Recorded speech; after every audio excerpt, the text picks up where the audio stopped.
First and foremost, I'm going to give all praise, honor, and glory to Yahweh, Bahashem, Yahweh Shai, Bahashem, Rakah, Quadash.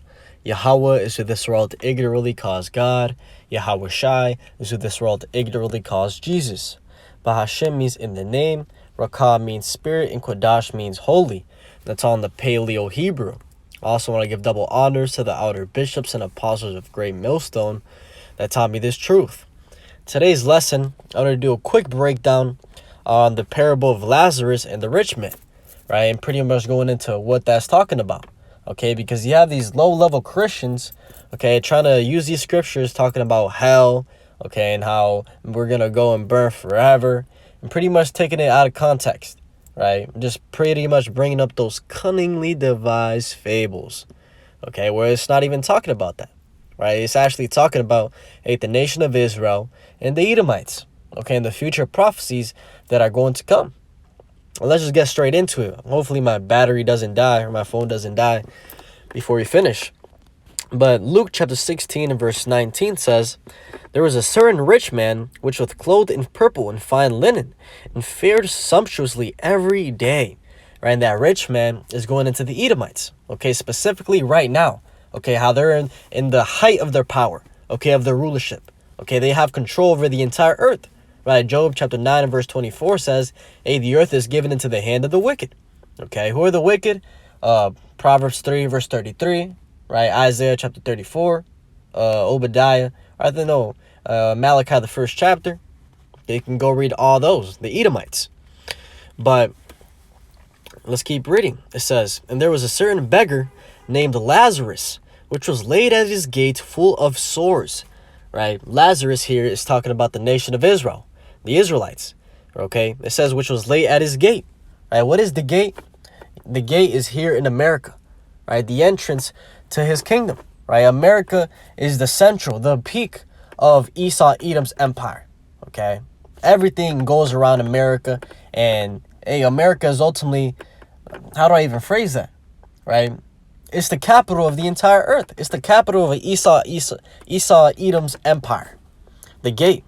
It says, full of sores, right? And those sores is going into the condition of the nation of Israel, right? Completely broken, okay? And ultimately because of the curses, because we went off, right? Here it is. The nation of Israel is at the bottom of the barrel. Here it is. We're under our enemies, right? Oppressed, subject to payments, okay? Treated like the scum of the earth. And it's seen as an okay thing, right? Nobody is even fazed by it.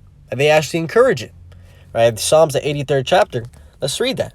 Okay, all nations have done the bidding. And it's going to tie exactly into that parable.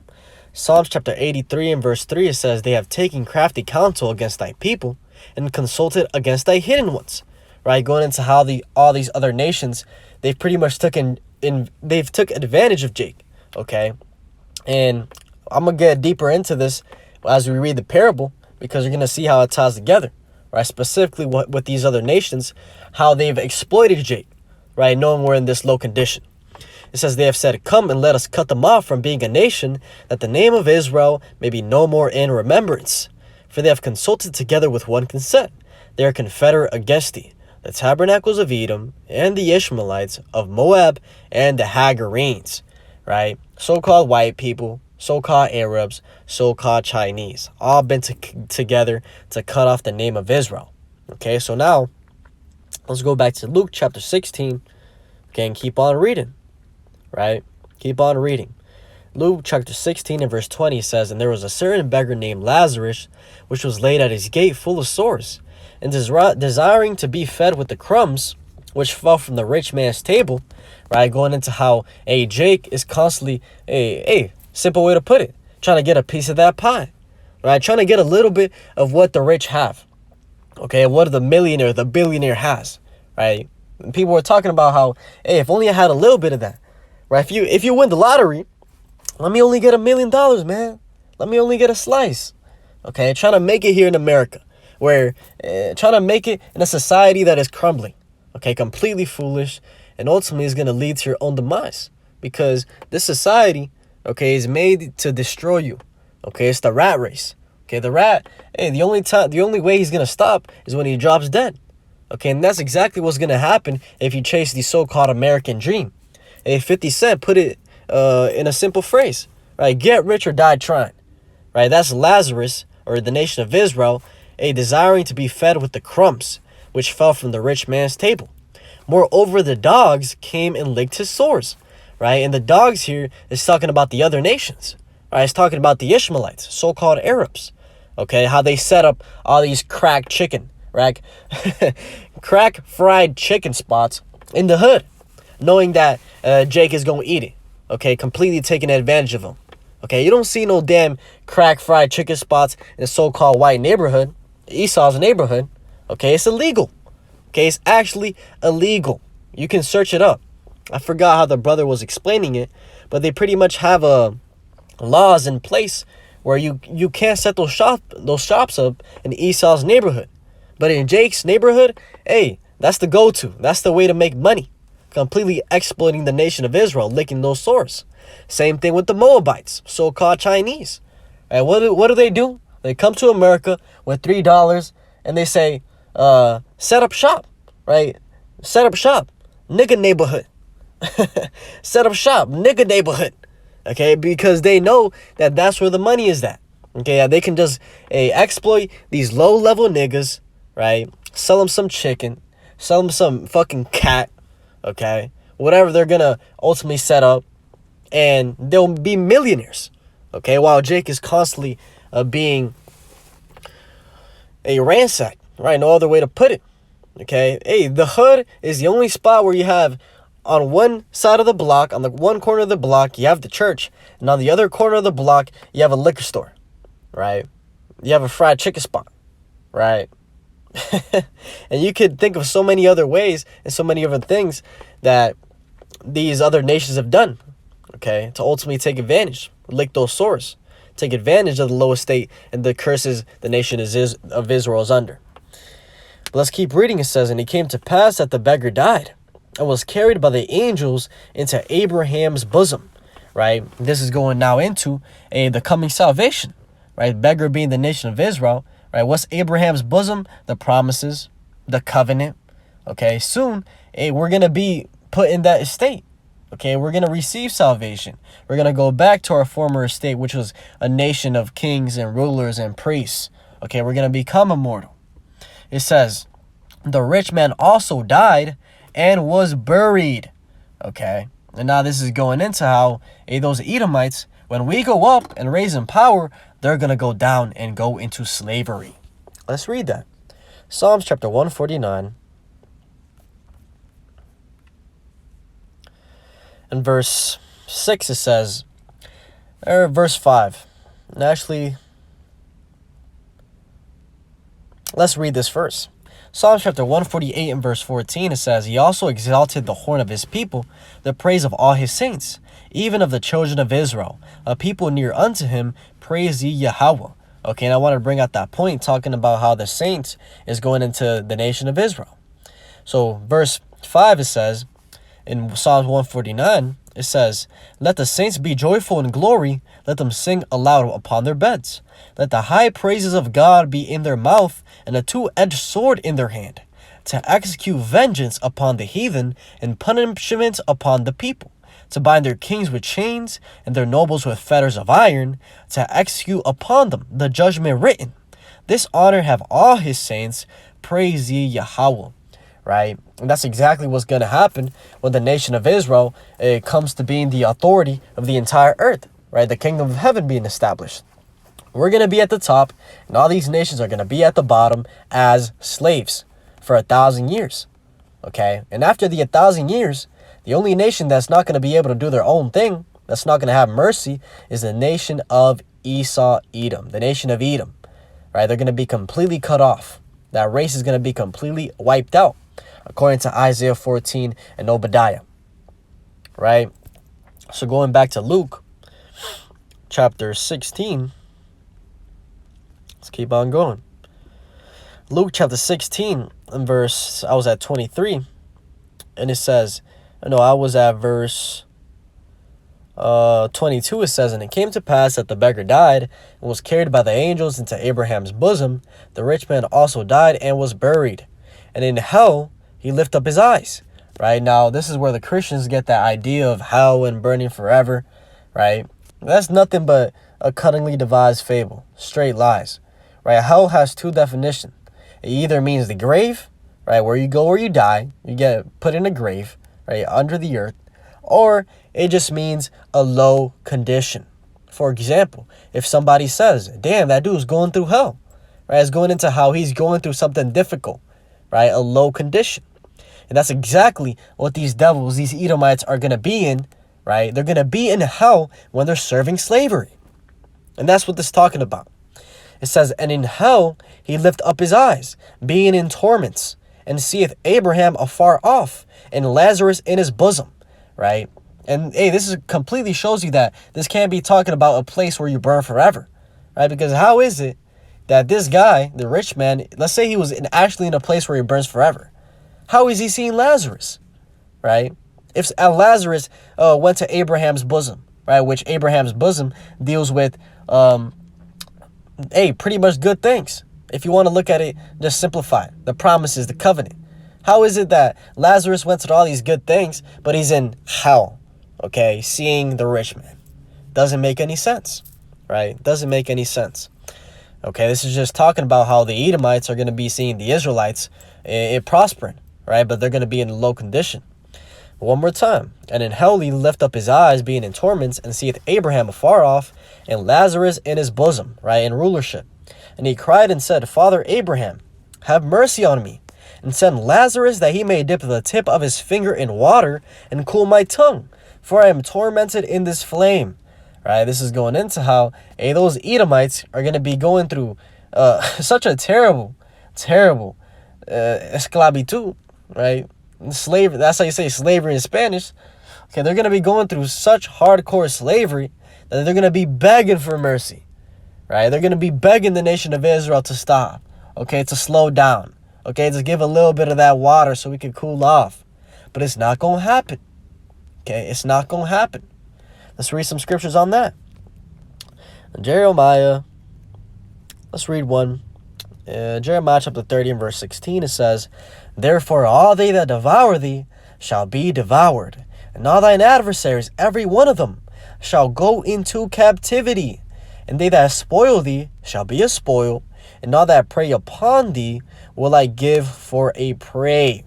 Right, going into how all the nations that went against the nation of Israel, they're gonna have to pay for every single thing they've done. Okay, and they're gonna actually have to experience every single thing they've done to the nation of Israel. Okay, including slavery. And it says, For I will restore health unto thee, and I will heal thee of thy wounds. Right, talking about those sores that Lazarus has. Right, those wounds. Saith Yahweh, because they called thee an outcast, saying, This is Zion, whom no man seeketh after. Right, pretty much mocking, okay, the nation of Israel, as we read in Psalm the 83rd chapter. So going back, we can get one more. Ezekiel 38, going into how they're going to be working. Right, the first thing they're going to do is clean up the dead bodies from World War III. Ezekiel chapter 38.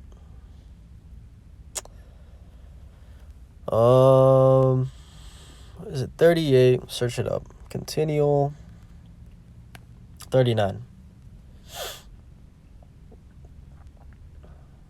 I'll start at Ezekiel chapter 39 and verse 11. It says, And it shall come to pass in that day that I will give unto Gog a place there of graves in Israel, the valley of the passengers on the east of the sea. And it shall stop the noses of the passengers, and there shall they bury Gog and all his multitude. They shall call it the valley of Ham and Gog. In 7 months shall the house of Israel be burying of them, that they may cleanse the land. Yea, all the people of the land shall bury them, and it shall be to them a renown the day that I shall be glorified, saith Yahweh. Right, so they're going to make a specific place where they're going to put the dead bodies. It says, and they, right, who is the they talking about? The nation of Israel. It says, and they shall sever out men of continual employment, passing through the land, to bury with the passengers those that remain upon the face of the earth, to cleanse it. After the end of 7 months shall they search. And the passengers that pass through the land, when any seeth a man's bone, then shall he set up a sign by it, till the buriers have buried in the valley of Ham and Gog. Right? So going into how the nation of Israel is going to get men, right, out of all these nations, okay, for continual employment. Okay, you go into that word employment, goes into slave. Okay, if you're an employee, you're a slave of your employer, right, your master. Look into the words. That's exactly what's going to happen. Let's go back to the parable. Luke chapter 16. Let me see how the battery's doing, 6%. We can finish it off. Luke chapter 16. So we read 24. It says, but Abraham, or we'll read it one more time. It says, and he cried and said, Father Abraham, have mercy on me, and send Lazarus that he may dip the tip of his finger in water and cool my tongue, for I am tormented in this flame. Right, going into how the Edomites are going to be begging the Israelites for mercy. It says, but Abraham said, Son, remember that thou in thy lifetime receivest thy good things, and likewise Lazarus evil things. Right now, okay, that rich man, the Edomites, they're receiving good things. Right, they're receiving benefits because it's their time of ruling. Okay, same way Lazarus, the Israelites, are receiving evil things. Okay, they're going through the curses. Okay, they're looked as nothing. Okay, completely being destroyed as a nation. Okay, but let's keep reading. It says, but now he is comforted and thou art tormented. Right, because as we read in Jeremiah chapter 30 and verse 16, the roles are going to flip. Those that have oppressed you are going to be oppressed. Okay, Revelation 13 and verse 10, go read that. Right, says the same thing. He that killeth with the sword shall be killed with the sword. He that leadeth into captivity shall be led into captivity. Here is the patience and the faith of the saints. All right, this is what we're waiting for. We're waiting for the nation of Israel, right, we to go up, to receive salvation, to be placed as a standard, and for all these other nations to pay for what they have done. Let's keep reading. It says, but now is he comforted, and thou art tormented. And beside all this, between us and you, there is a great gulf fixed, so that they which would pass from hence to you cannot, neither can they pass to us that would come from thence. Right, going into how there's a separation, a great gulf that has been fixed between the nation of Israel, okay, and the nation of Esau, okay, the Edomites. There's a clear distinction, separation. Right, one has been blessed to receive all these promises, these benefits, these covenants, pretty much be immortal, everything good. And the other was ultimately blessed or cursed, and was cursed to be the wicked of the earth, to deal treacherously, and ultimately at the last end be completely wiped out. And you can't change it. Right? If you're an Israelite, you can't become an Edomite. If you're an Edomite, you cannot become an Israelite. It says, then he said, I pray thee therefore, Father, that thou wouldest send him to my father's house. Right? And now this is the rich man, okay, talking to Abraham, pretty much saying, hey, please send somebody back to my kingdom, okay, to warn them about what's coming. Right? It breaks it down in the next verse. For I have 5 brethren, that he may testify unto them, lest they also come into this place of torment. Right? So he's pretty much saying, hey, send somebody back, right, to when my rulership was ruling, and tell everybody where, hey, you guys need to stop. You guys need to stop with the fuck shit. You guys need to stop being wicked. Follow the laws of the Heavenly Father, Yahweh, and Yahweh Shai. Right? Stop fucking with this people, the apple of his eye. Okay? Because it was coming for us is nothing to be played with. Okay? It's nothing to be played with. It says, one more time, for I have 5 brethren, that he may testify unto them, lest they also come into this place of torment. Right? That's slavery. And, hey, there's nothing they can do to stop it. Right? Regardless of what you think, what you believe, the prophecies are going to play out, and all these nations are going to go into slavery, especially starting with the Edomites. It says, Abraham saith unto him, they have Moses and the prophets, let them hear them. Right? Which goes to show that the prophets are here today. Right? The prophets are going to be in the rulership of that rich man, which is here in America, Babylon the Great, and throughout the entire earth. Because Esau, Edom rules the entire earth. If you can understand that. Okay? But it says, Abraham saith unto him, they have Moses and the prophets. Let them hear them. Right? The prophets are constantly talking about what's coming. Right? Lord willing, I'm a part of that number. Hey, I'm telling you what's coming in the future. Right? Prophet just goes into saying before it happens. Okay? And we're telling these devils, hey, do the right thing. Stop being wicked. Right? Actually, we're not even telling them that. Right? We're just telling them what's going to happen because nobody can change it. It says, and he said, Nay, Father Abraham, but if one went unto them from the dead, they will repent. Right? Which goes to show the pride that these Edomites have. Right? They would only believe, okay, if someone rose up from the dead and told them, you guys need to change. That's the only thing that would change their mind from doing all the wickedness that they're doing. It says, and he said unto him, if they hear not Moses and the prophets, neither will they be persuaded, though one rose from the dead. Right? So here it is. Abraham is pretty much saying, hey, that ain't going to change a thing. Right? These people will see Yahushua crack the clouds, and they're still going to be demons. Okay? Because it has been written in stone. Since the beginning of time, what was going to happen in the future has already been decided. Right? The Heavenly Father Yahweh is not dictated or ruled or bound by time. Right? He created it. And that's a hard concept that a lot of us can't even understand.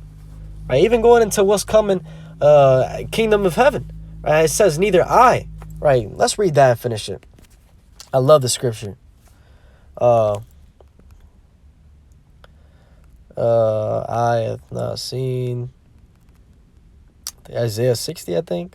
Isaiah chapter 64 and verse 4 says, for since the beginning of the world, the men have not heard, nor perceived by the ear, neither have the eye seen, O God, beside thee, what he hath prepared for him that waiteth for him.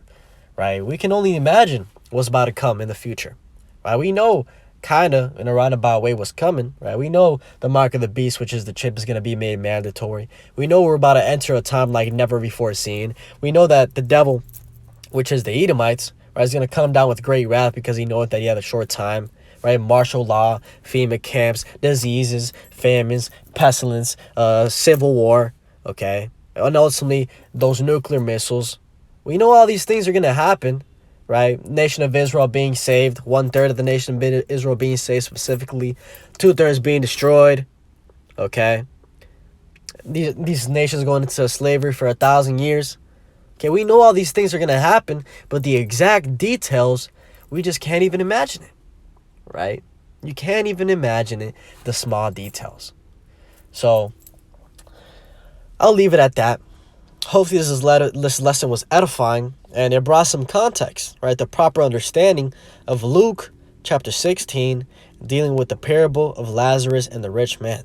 One more time, Lazarus is dealing with the nation of Israel. The rich man is dealing with the Edomites, so-called white people, right? And the dogs is dealing with the other nations. Hopefully this was edifying. With that, and give all praise, honor, and glory to Yahweh, Ba'Hashem, Yahushai, Ba'Hashem, Rakak Wadash, and double honors to the outer bishops and apostles of Great Millstone that taught me this truth. Shalom to you, Shalom.